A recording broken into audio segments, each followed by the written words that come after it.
Hey guys, welcome back to Cooking with Caleb. Like I said in the last video, we're doing gingerbread cookies today. So this is actually my mom's recipe that she had forgotten, and she actually was able to remake it. So what I'm doing first is I've got a regular size saucepan, and what I'm doing is actually combining a few ingredients, and these get melted together to be perfect. So what it is, it's 1 1/4 cups of molasses.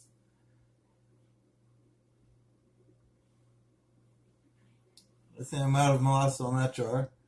What I use is actually grandma's molasses because it gives it a better taste.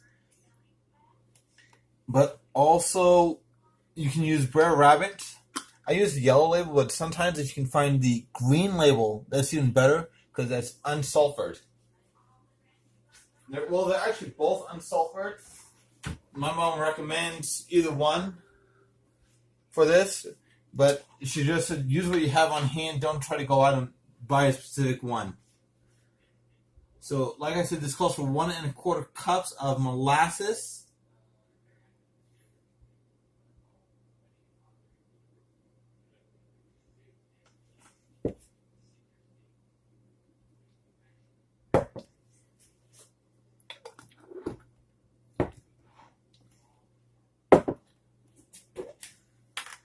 A cup of shortening.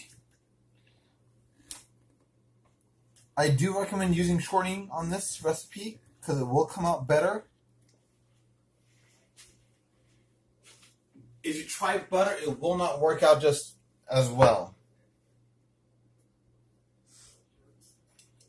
I've tried different things, and do not, I repeat, do not use brown sugar and molasses at the same time. If you're going to use brown sugar, omit the molasses. Now, for those of you who don't know what I mean by omit, that means don't use the molasses. So here's 1 cup of shortening.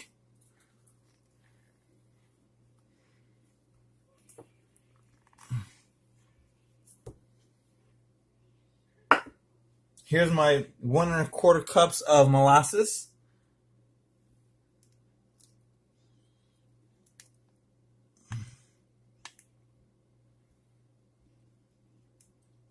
All right, come on, let's get all this out.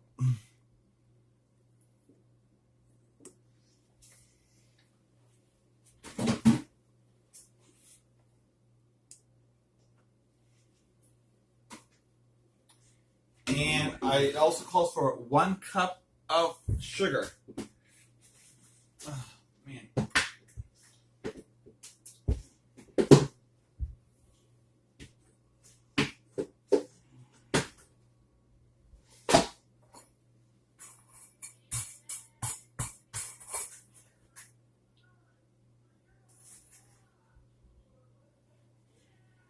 So there's my 1 cup of sugar, guys. Oops. Just make sure we keep the bottom as clean as possible on our dry measuring cup. I put this on the stove until it's all melted together, and we'll get that started right now.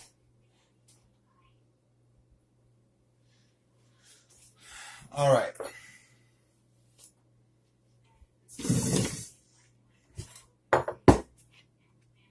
Okay, now if you guys saw the last video, I was using a KitchenAid. I will not use it this time because it actually tastes better without using the KitchenAid. I don't know why, it just does. All right.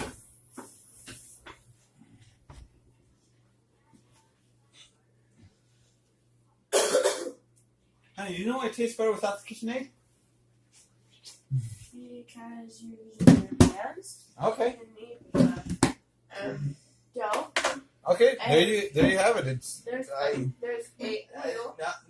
No, do not. There's a special ingredient that's added to. Well, when my family does it, it comes out different tasting than when your family will do it. I don't know. My mom has said it's because of the oils that we have. I'm not 100% sure on that, but oh well. My family's tried to do it. My family even tried to do it. Not my family. My in-laws tried to actually duplicate the first Christmas my wife and I were married, and it just didn't taste right. So, and then so now in this bowl here, I got 2 teaspoons of ginger going in. I can just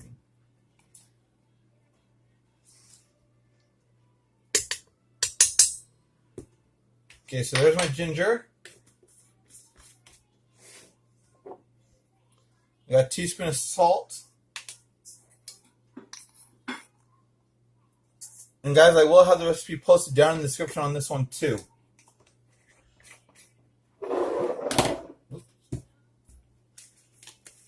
A teaspoon of allspice.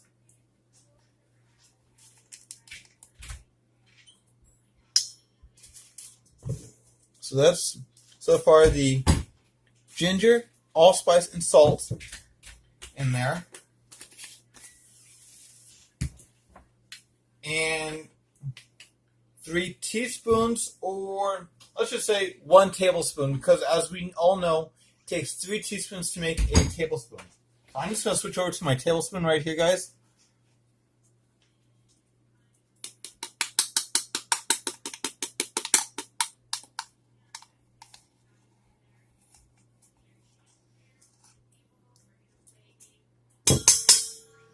Okay.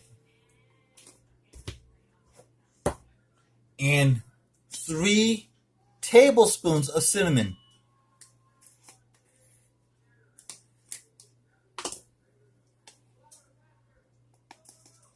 So 1,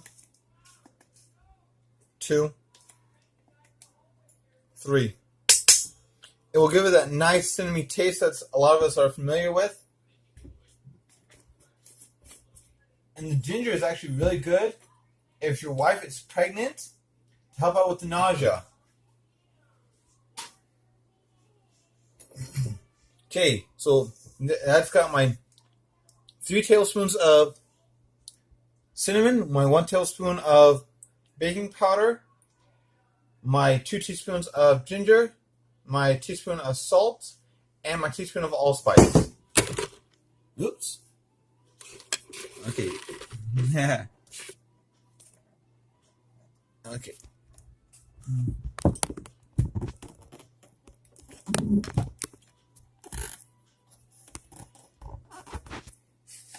Well, that's smelling good there. I'm smelling my molasses mixture going, guys. Smelling good.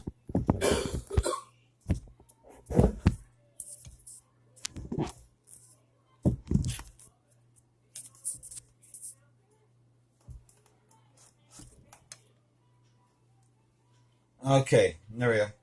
So now I'm only putting in, right now to start, 5 cups of flour. You want to do it that way first. That way it's easier. If you need to add more, you can. 1, 2, 3, 4, 5. Okay, so I keep my flour right next to me right now because I might have to add an extra cup in. I'm not 100% sure what I might have to add in yet. I just incorporate all this together so it'll turn colors from being a white to a brown. Oh, I'm hearing my... Okay. I'm hearing my mixture going. Oh, it's almost there, guys. Almost there. You just gotta make sure all your shortening gets melted and everything else there. Because you don't want any lumps in this whatsoever, else it will not turn out right.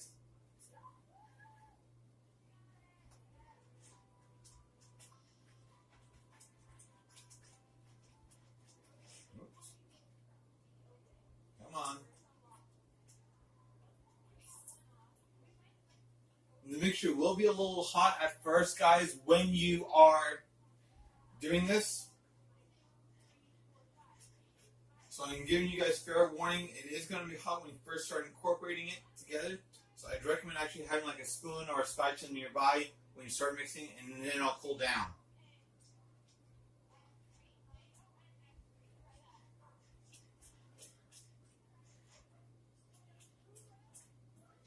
Turn that off. Like I said, have a spoon. I like to do a wooden spoon at first, and I'll just scrape the dough off of this.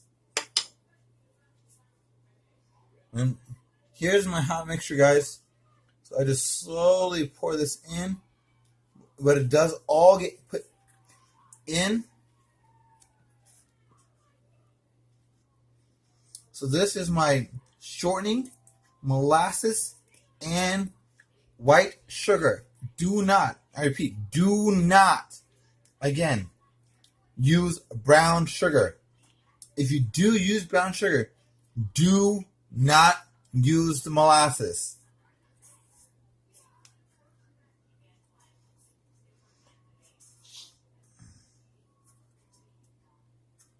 I've tried it with the brown sugar and molasses. It came out horrible. So this is coming from personal experience, guys. Okay. So here we go.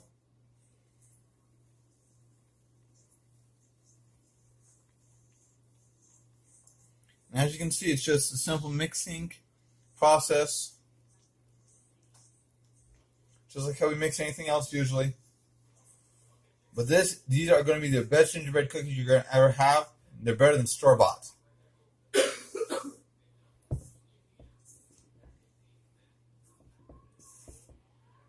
Okay. Oh, no. Honey, I wouldn't like to have you help in here, please. Yes, I am recording.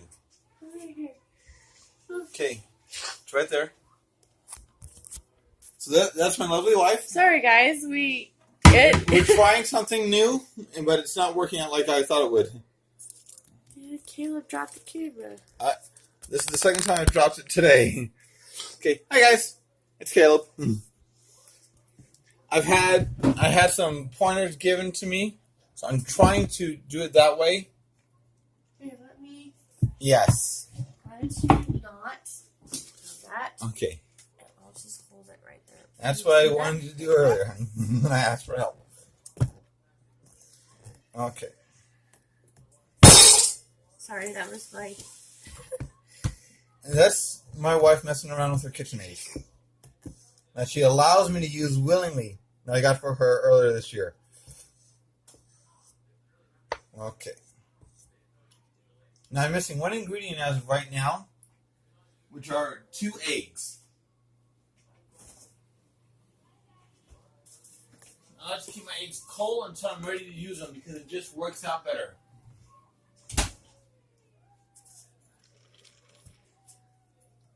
So,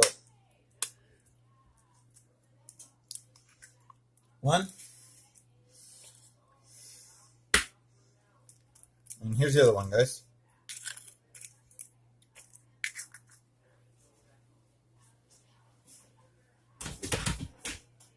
Okay.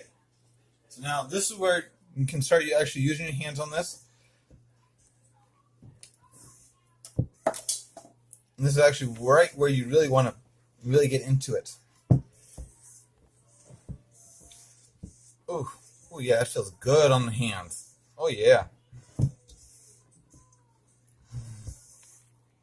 Like I said, it's going to be a little warm at first if you're not used to handling hot dough. Wear some gloves.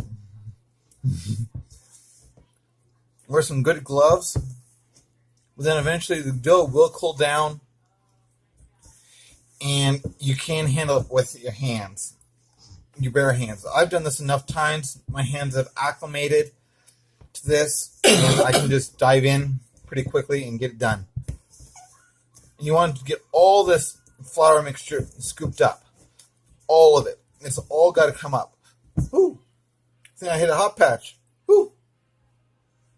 And stop every once in a while and try to get the dough off your hands. Because you want to try to save as much of this dough as possible.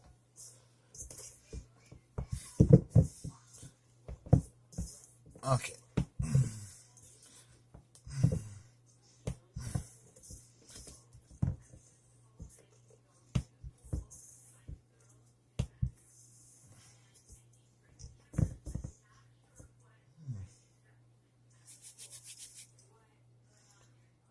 Okay. Whew. So all my videos are going to be raw and uncut for a while. Just to let you guys know.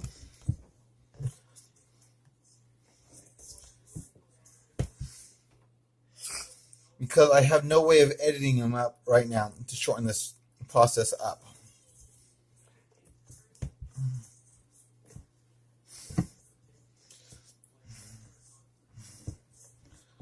Okay. Okay, so I'm going to rest this right here for a little bit while I get some flour on my table so we can pat it out or just something like that. If you guys want to pat it, that's fine. I'd recommend probably about 1/4 to a 1/2 inch thick. You're going to roll it or pat it out.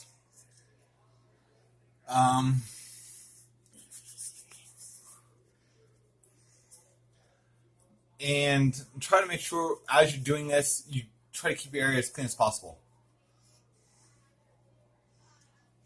And I imagine I gotta clean up my ingredients a little bit. I'm just moving them off to the side right now, guys.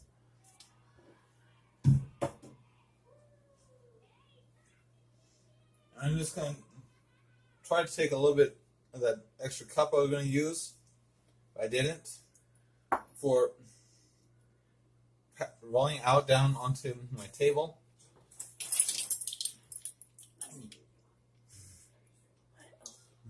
So this is where I'm going to place my dough right here, guys. So here's what the dough looks like when it's all done. And it's coming out right now. This recipe is actually being used in a restaurant in Park City, Utah right now.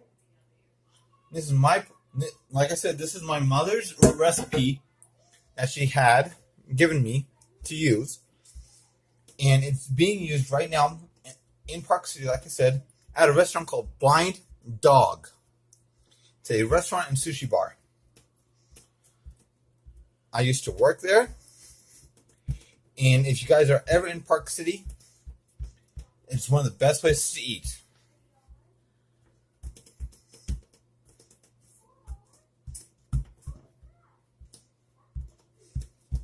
They are a little bit on the high end, but you can kind of expect that with Park City because it is right there in the Uinta Mountains of Utah. And it's going to have some of the best food there. So we just keep patting it out until we get out to the desired diameter that we want it to be. Let me grab a rolling pin really quick, guys. I need to make sure I got some items maybe better next time. I'm trying to show you things that I'm doing here, guys. So I just like to bring it out like this. Do I have it? You got it perfectly, honey. So right now, what we're using is just my cell phone camera, just like the last time. And we're on a selfie stick this time. And we're just recording like crazy right now. And these will actually be some of the best gingerbread cookies ever you guys will have if you follow this recipe precisely.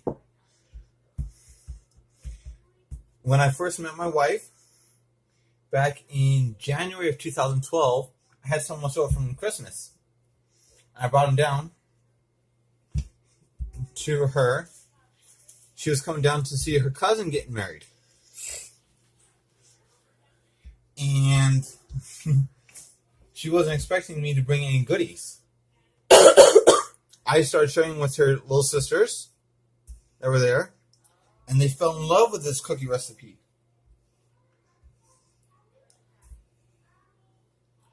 And they're like, we want more gingerbread. We want more gingerbread. Then they tried to make them after we got married, and it just didn't work out.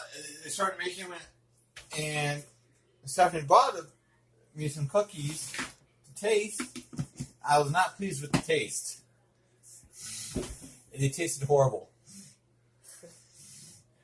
but I guess I'm a little biased because it is my mother's recipe and things like that. Let's see.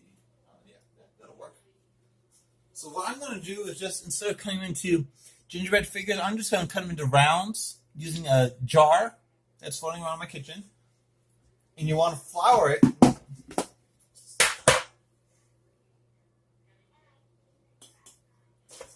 So you can get them on your sheets.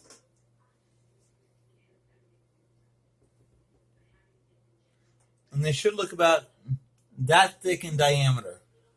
In thickness, I mean, not diameter. Does that work? That works perfectly. So I'm just putting them on. My oven's already heated. You want to heat it to 375 degrees. And for those of you who are over in Europe, that is Fahrenheit, not Celsius. Where's it Celsius, not Fahrenheit? It's Fahrenheit, 375 degrees Fahrenheit. Oh. Because over in most parts of the other parts of the world, besides here in the United States, they use Celsius. I just place them out on my cookie sheet, as you're seeing here. And as soon as they get done, they take about 6 to 12 minutes to bake.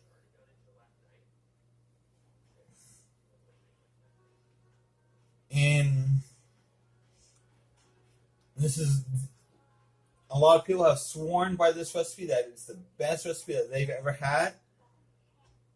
And when I was living in Utah, actually, we had people asking my mother for the recipe, and they tried to duplicate it, and they just did not like the taste after they've had our gingerbread. And they're like, something's just wrong here, Etta. What's wrong? And she was like, I don't know. Did you follow the recipe exactly? They're like, yes. It's like, oh, okay.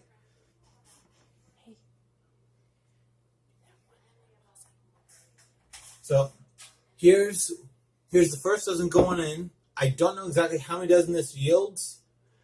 I would say probably about 5 to 6 dozen if you're doing rounds, or if you're doing like gingerbread men or women. I don't know exactly how many that will yield, but this recipe, you don't even need to ice the cookies because they're that good. All right, I'll see you guys in a little bit after this batch is done. I'll show you what they look like. Okay, guys, so here we are about 11 minutes later, and this is what the finished product looks like. Nope. So that's what the bottom should look like. Perfectly, sort of a medium brown on the bottom. And like I said, these things will actually hold their shape very well. And so we just let these cool off. And like I said earlier, these things do not, I repeat, do not need icing. They are that good without the icing. Right, hon? Yep. I have made these multiple times, and believe me, they do not need icing.